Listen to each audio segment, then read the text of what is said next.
Mais est-ce que lui verbalise clairement au moment où il commence ce que tu appelles le lien?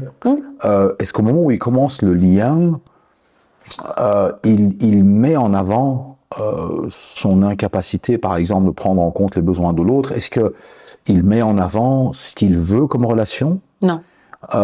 Et éventuellement le type de cadre relationnel qu'il souhaite, c'est-à-dire je veux une relation de ce type-là, voilà ce que je suis prêt à donner, voilà ce que je suis pas prêt à donner. Est-ce qu'il fait cela avec toi? Non. Non. Non, en général, c'est absolument pas clair. On verra. En général, les personnes évitantes, on sent très rapidement qu'il faut pas s'engager dans des discussions. Je veux du sérieux, je veux qu'on essaie quelque chose de sérieux, je veux qu'on... Ah non, on sent très vite que c'est des personnes Ouais, non, en fait, il n'y a rien de clair. C'est-à-dire qu'il n'y a rien de vraiment dit. Tout est laissé comme... Enfin, on devine. Le partenaire devine. Et si le partenaire pose des questions, demande, il n'a pas de réponse à ces questions en général. Dans quoi on est? Qu'est-ce que tu veux comme relation? Est-ce que tu veux quelque chose de sérieux? Qu'est-ce que... On est plutôt dans du on verra en fait. On est dans du on verra en permanence en fait. Et en plus, la société pousse beaucoup, je trouve, à ça, au fait que on est dans... Les relations de maintenant, je trouve que c'est pas très cadré en général, c'est beaucoup on verra. Donc les évitants finalement, ils se mettent dans ça, on verra, on verra. Sauf que le on verra d'un évitant, c'est pas le on verra de quelqu'un qui n'est pas évitant. Les personnes qui ne sont pas évitantes, des fois elles disent on verra, et puis après, avec l'évolution du lien, on se transforme doucement vers quelque chose de peut-être plus sérieux. Si au début c'était plutôt léger, on en discute à un moment donné.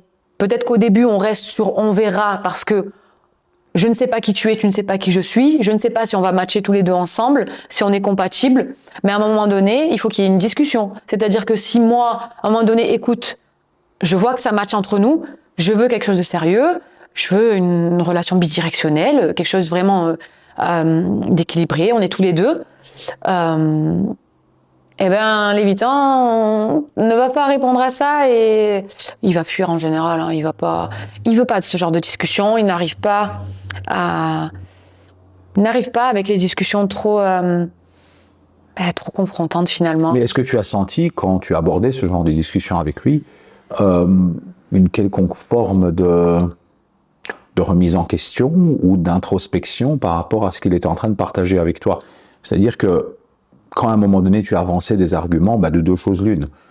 Théoriquement, soit une personne te répond écoute, le cadre relationnel dans lequel je suis, c'est-à-dire voilà, le fait de te voir quand je peux te voir, quand je veux te voir, et quand c'est possible pour moi de te voir me convient parfaitement, j'ai pas envie de te donner plus, et c'est pas du tout dans mes possibilités de te donner plus, et alors à ce moment-là, il te donne le choix éventuellement d'accepter ou de refuser finalement ce que tu es en train de vivre avec lui.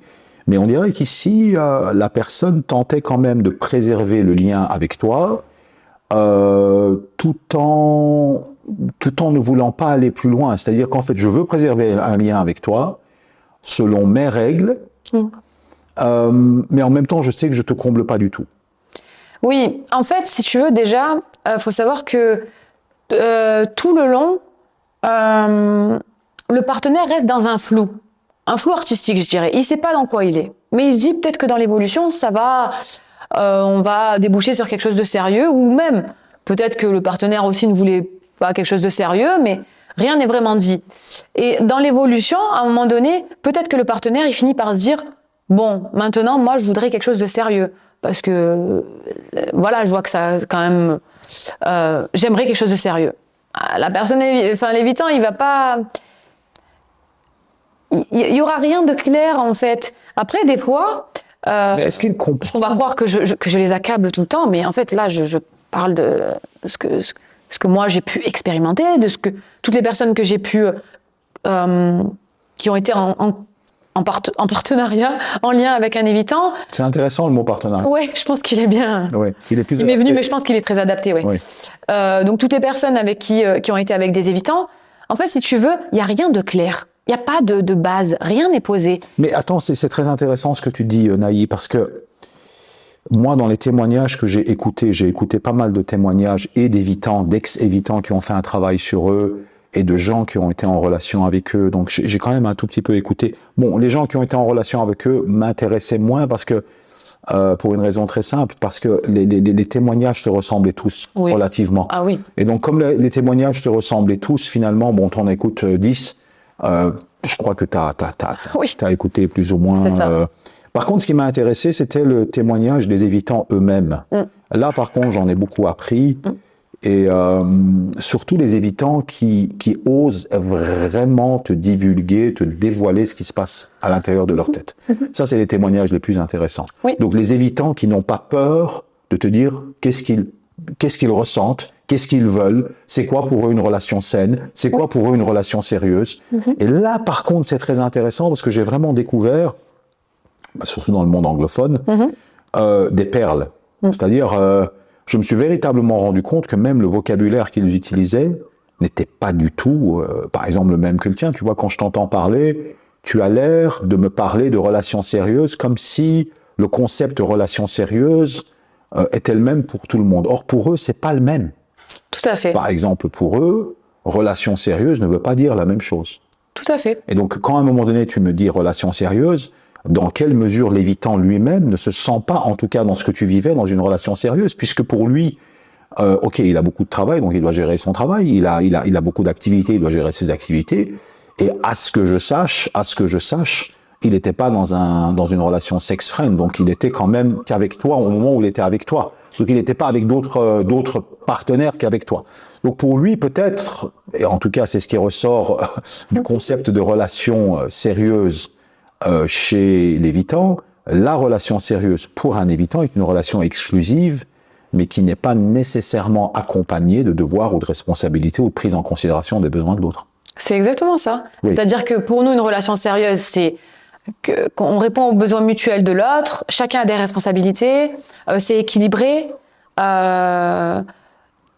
Et pour un évitant, c'est pas du tout ça. C'est-à-dire qu'une relation sérieuse, c'est juste... peut-être je ne vais pas voir ailleurs, mais je ne réponds pas à tes besoins et tu ne me demandes rien. Et c'est déséquilibré, c'est ok pour moi. Alors que on n'est pas sur une relation saine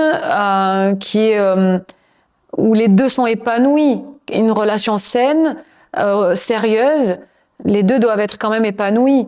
Et si l'évitant il donne rien et que c'est déséquilibré, ça va pas en fait. Donc, la notion de relation saine est comprise d'une manière différente. Et donc, si pour lui, la relation saine, c'est finalement avoir ce lien avec toi dans un mode relativement exclusif où il n'y a pas d'autres partenaires, il y a quand même un problème de communication. C'est-à-dire que, est-ce que toi, tu as compris qu'il n'avait pas nécessairement la même définition que toi du concept de relation saine, ou est-ce que tu assumais qu'il comprenait les choses de la même manière que toi? Non, c'est pas du tout. Les choses ne sont pas du tout comprises de la même manière.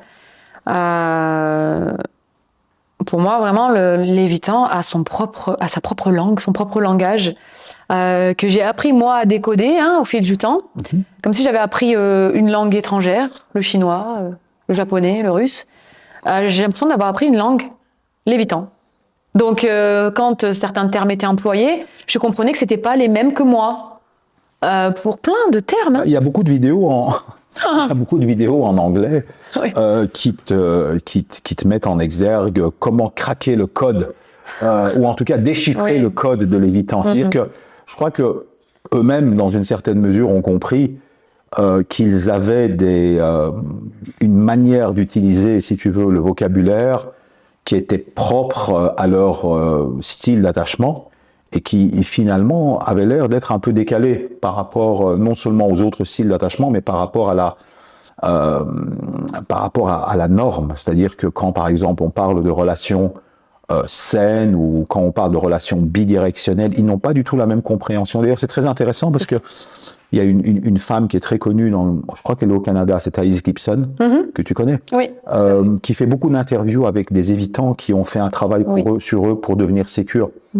Et cette notion de bidirectionnalité, par exemple, qui a l'air, ou réciprocité, qui a l'air quand même tout à fait normale dans toute forme de relation saine. Et voilà, dans une relation saine, tu donnes et tu reçois. Tu vois. Mais chez eux, c'est pas évident. Car pour eux, ils ne voient pas pourquoi ils devraient donner quand ils reçoivent. Exactement. Et c'est un sujet que je voudrais aborder avec toi, parce que ça, c'est un point qui m'a sauté aux yeux lorsque j'écoutais les interviews de ces anciens évitants qui sont devenus sécures. Ils disaient, mais nous, on recevait, on était contents de recevoir, mais on ne comprenait pas pourquoi on devait donner, parce que finalement, c'était pas naturel pour nous de donner. Est-ce que tu as ressenti ça? C'est ça, exactement. Oh oui, oui évidemment. C'est vrai? Oui. Et dans tous les témoignages que j'ai pu entendre des partenaires d'évitants, c'était tout le temps la même chose. C'est-à-dire que le partenaire donne énormément, va répondre tout le temps aux besoins de l'évitant, va être tout le temps présent, soutenant, répondre à tout. Par contre, l'évitant ne veut pas avoir à répondre aux besoins de l'autre. Il ne veut assumer aucune responsabilité. Et selon lui, c'est du devoir de la personne en face de répondre à ses propres besoins, de se débrouiller. Parce que finalement, lui, quand il était enfant, on lui a vraiment fait comprendre qu'il fallait qu'il se débrouille tout seul, qu'il ne devait pas attendre les autres pour répondre à ses propres besoins. Donc, il a développé ce système d'autosuffisance quelque part. Mais le partenaire, quand il va chercher quelqu'un, c'est pour répondre à ses besoins aussi. Si le partenaire ne répond pas à ses besoins. C'est la définition même d'une relation. C'est ça. D'ailleurs, les évitants ne restent pas avec des évitants. Parce qu'entre eux, mutuellement, ils ne se répondent pas à leurs besoins. Attends, donc ce que tu veux dire par là, c'est que, si j'ai bien compris ce que tu veux dire, c'est que finalement, l'évitant cherche quelqu'un d'indépendant, mais qu'au moment où il est face à quelqu'un d'indépendant, ça ne peut pas marcher parce qu'il n'y a plus assez de liens entre eux. C'est exactement ça. C'est exactement ça. Attention que c'est la théorie d'Amir Levin dans le livre Attaché, ça. Hein. Oui. Bizarrement, c'est pas nécessairement la théorie d'autres psychologues tels que en France d'ailleurs, qui disent non, mais les évitants peuvent être avec des évitants, mais c'est pas vraiment la théorie d'Amir Levin qui est tout à fait. La référence en matière de théorie d'attachement. C'est ça. Ouais. Un évitant avec un autre évitant, il se passe rien. Ils répondent pas à leurs besoins mutuels. C'est comme des colocataires. Deux rails de train qui... Ouais. C'est exactement ça. Ils répondent pas à leur... Il se passe rien. Ils sont pas nourris l'un et l'autre. Ils sont dans leur... En fait, ils sont tous les deux, comme tu dis, dans les rails, comme les rails d'un train, de la SNCF. Ils sont sur leurs rails. Il se passe rien. Ils sont... Alors oui, ils sont pas activés dans leur peur, forcément, mais ils sont pas non plus nourris parce qu'ils ont des besoins. Justement, ils ont manqué énormément, par exemple, dans l'enfance, d'affection, d'amour, en tout cas, ils l'ont pas ressenti. Donc, à l'âge adulte, ils ont besoin de quelqu'un qui leur donne ça, qui les nourrit. Donc, un évitant, pour eux, c'est pas, ça dure pas très longtemps, il se passe rien. Mais est-ce que dans la relation, tu as senti que tu étais, pas nécessairement une priorité, parce que toute personne peut avoir de nombreuses priorités dans sa vie, mais est-ce que tu te sentais finalement, parce que tu disais qu'il n'y avait pas vraiment une atmosphère de relation, mais est-ce que tu penses que le fait que pour eux, la relation n'a pas une importance centrale et fondamentale dans leur vie, finalement tu deviens pas vraiment une priorité, tu deviens un élément périphérique de leur vie. Tu as senti cela? Complètement. Tu es complètement un élément périphérique de leur vie. Tu n'es absolument pas une priorité.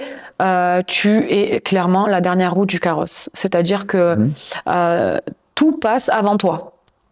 Tu peux demander ce que tu veux, tu peux te plaindre sur ça, tu peux demander ton reste, tu n'auras pas plus. C'est-à-dire que l'évitant, il a sa vie, avec d'ailleurs tout est bien cadré dans sa vie, tout est dans le contrôle. Bien organisé. Complètement, tout est dans le contrôle, j'ai mon sport, j'ai mon travail, j'ai mes activités, j'ai mes enfants, j'ai ceci, j'ai cela. En fait, tout est bien cadré. Et toi, donc là, il y a tout ça. Et toi, t'es là, quoi. Quand tu commences à demander des comptes par rapport à cela, au fait que justement, tu n'es pas du tout une priorité, tu sens clairement que leur réponse va dans quel sens, finalement? C'est la même chose qu'à chaque fois. En fait, ils vont toujours remettre la faute sur toi. C'est-à-dire qu'ils vont... Alors déjà, ils vont te dire qu'ils n'ont pas le temps. Ils n'ont pas le temps. Ils ont ça. Ils ont des milliards d'activités. D'ailleurs, ils font tout pour remplir leur vie de manière à ce qu'il n'y ait aucune place quelque part. Ils travaillent énormément. Ils ont beaucoup d'activités. Tout est vraiment... leur cerveau est tout le temps... quelque part saturés. Ils n'ont pas le temps de vraiment réfléchir à à certaines choses. Ils sont jamais, leur cerveau est jamais off finalement, parce qu'ils travaillent tout le temps, ils font tout le temps plein de choses, ils ont tout le temps des objectifs, ils se rajoutent des choses, etc. Donc, ils vont, en fait, quand tu vas leur dire que tu n'es pas leur priorité, que ça te dérange et que ça te blesse même, etc., eh ben, en face, tu as une réponse, toujours la même chose. Alors, soit, si c'était un évitant qui est plutôt dédaigneux, donc qui va être dans tout ce qui est dédain, mépris, etc., eh ben, il va quelque part avoir du mépris, parce que ça fait beaucoup partie des évitants dédaigneux. Il va avoir du mépris envers toi. Parce que tu as un besoin. Oui, voilà. En gros, ouais, mais t'es trop dépendante ou débrouille-toi toute seule. Moi, j'ai plein de choses dans ma vie, etc. Et ce discours-là qui te fait quand il commence à te mépriser, entre guillemets, c'est pas au début. Parce que j'aimerais revenir sur ça, parce que tout à l'heure, j'en ai pas parlé, mais en fait, si tu veux, dans toute la phase du début, tu sais pas trop dans quoi tu es. Bon, tu dis à un moment donné, ça va changer.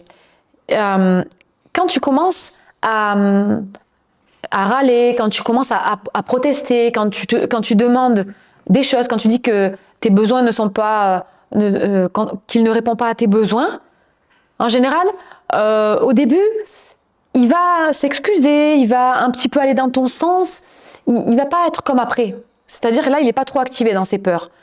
Et donc, surtout, il veut te garder à ce moment-là. Comme tu n'es pas assez attaché et qu'à tout moment, tu peux partir, à ce moment-là, il va quand même te dire oui, désolé, je fais au mieux, je ne peux pas faire mieux. Donc toi, en tant que partenaire anxieux ou sécure, tu restes. Tu te dis, bon, c'est vrai, il a beaucoup de travail, il s'excuse, je reste. Donc tu restes, et plus tu restes, plus tu es attaché.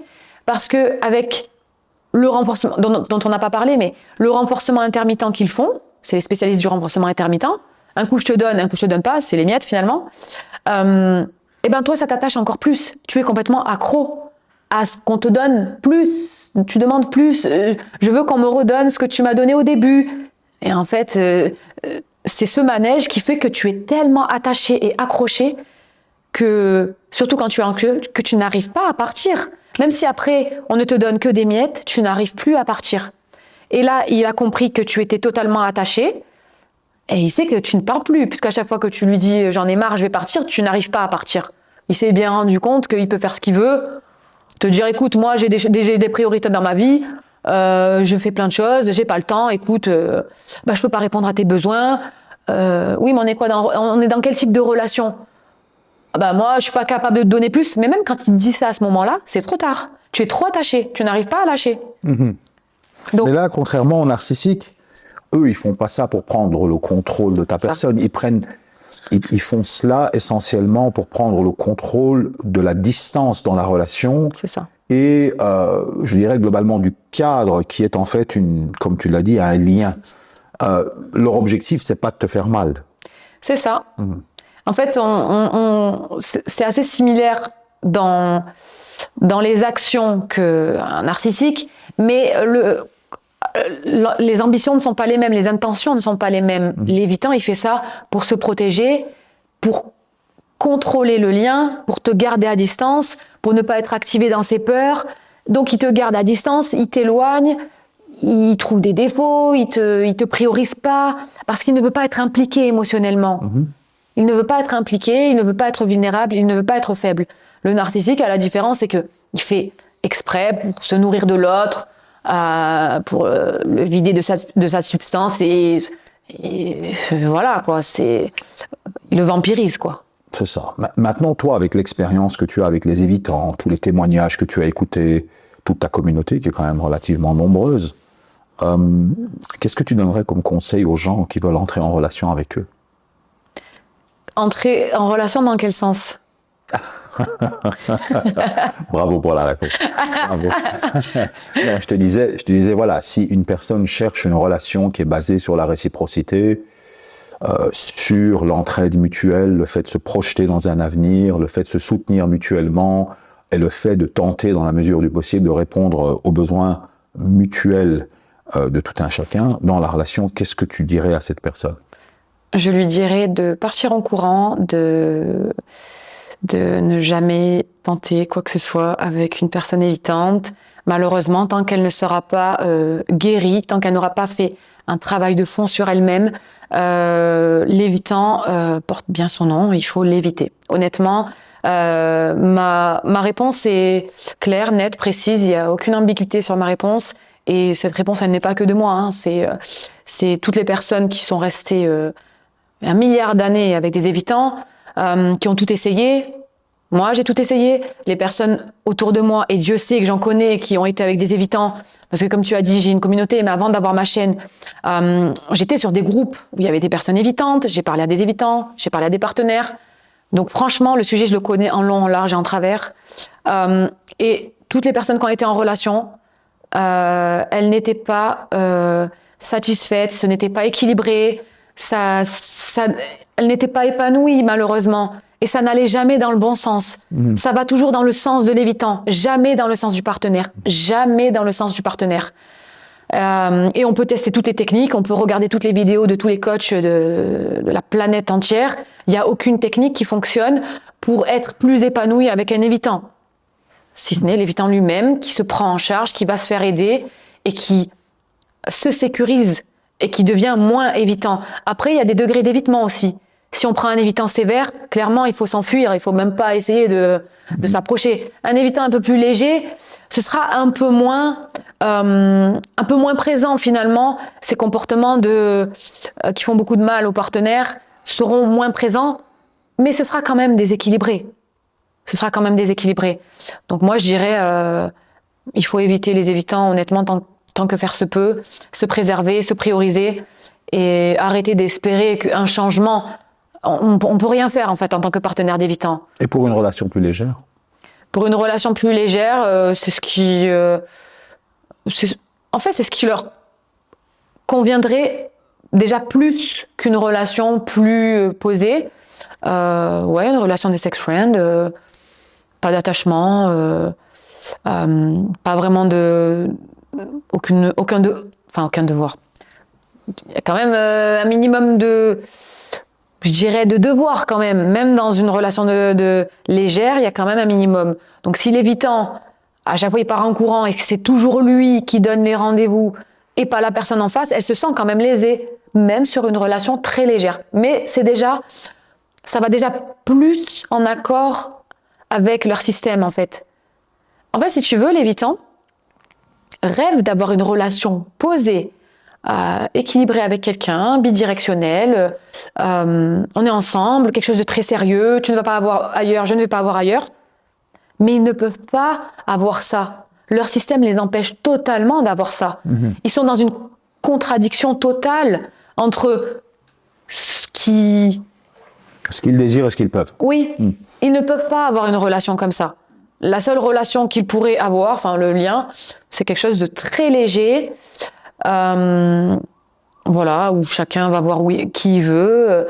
Mais ils n'aiment pas ça. Ils n'aiment absolument pas ça. C'est pas... Parce qu'en fait, au départ, ils démarrent d'une insécurité. J'allais dire. Comme ils démarrent d'une insécurité. C'est ça. Il y a eu d'ailleurs des débats avec des psychologues en France, me semble-t-il, Véronique Krohn d'ailleurs, qui est une référence sur la question, justement, est-ce que l'évitant est plus adapté au polyamour? C'est pas du tout le cas. Hein. Non. Parce que justement, comme au départ, ils sont dans une perspective d'insécurité, la démultiplication n'est pas nécessairement ce qu'ils désirent. Hein. Exactement. Voilà. Donc il y a pas mal de débats autour de cette question, même dans le monde anglo-saxon. C'est tout à fait ça. Il y a ici un paradoxe quand même relativement complexe à résoudre. C'est-à-dire que finalement, leur style d'attachement, avec quoi est-il compatible? Et ce avec quoi il est compatible, c'est pas vraiment ce qu'ils désirent. C'est exactement ça. Oui, c'est ça. D'où ce qu'on appelle la malédiction des évitants. Je veux une relation sérieuse, mais je ne peux espérer qu'une relation légère, un polyamour, quelque chose... Et puis d'ailleurs, même quand tu leur dis, on est sur quoi? Alors, même si c'est sur une relation légère, on est des sex friends, on est quoi? Bah non, tu sais très bien qu'on n'est pas ça. Ah bah on est quoi alors? Parce qu'on n'est pas dans une relation, là, clairement. Et donc, en fait, pour eux, ils sont dans une relation. Oui. Même dans quelque chose de très léger, pour eux, c'est une relation. Effectivement, dans les témoignages, c'est ce qui ressort d'une manière relativement récurrente. En tout cas, Anaïs, c'était un plaisir de te recevoir. Et ton témoignage était, je pense, extrêmement important pour toute une série de personnes qui vont t'écouter et qui probablement ont vécu la même chose que toi dans leur relation avec les évitants. Et j'espère que ton témoignage aidera beaucoup de gens. Merci Mali. Voilà, c'était un plaisir de te recevoir. Merci beaucoup.